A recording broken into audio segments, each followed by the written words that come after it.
Puis chez nous, je vous l'annonçais déjà hier, on parle d'un gâchis politique et historique.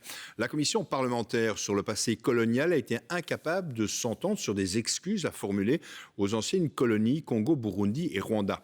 Socialistes et écolos imputent la responsabilité de cet échec aux libéraux et au CDNV. Et aujourd'hui, on évoque aussi des pressions du Palais Royal. Rachel Crivellaro.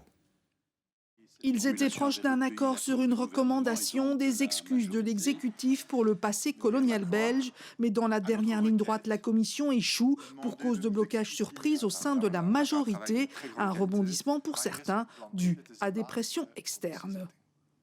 C'était clairement et ouvertement dit aussi au sein de la majorité, donc qu'il y a eu des contacts, qu'il y a eu des blocages du part des acteurs concernés, notamment les présidents de parti, les cabinets et aussi le palais royal. Ce sont des messages que moi j'ai reçus oralement. Chez les autres commissaires aussi, on s'interroge sur une possible ingérence royale dans les travaux parlementaires.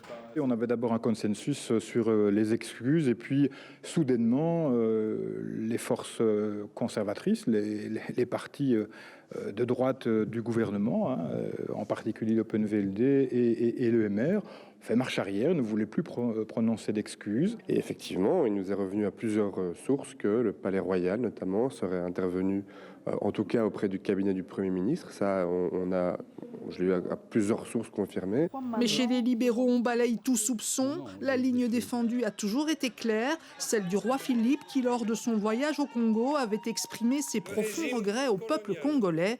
Le reste... Ce sont des fantasmes. Depuis le début de la commission, on sent que certains veulent des excuses et une indemnisation, et on se trouve à la fin des travaux de la commission, les mêmes veulent toujours des excuses et une indemnisation. Je n'ai pas eu de contact avec le Palais Royal, mes amis n'ont pas eu de contact avec le Palais Royal. Du côté du palais, on confirme les contacts habituels avec le Premier ministre, avec qui on parle de tout, et donc aussi du Congo, mais on dément toute pression.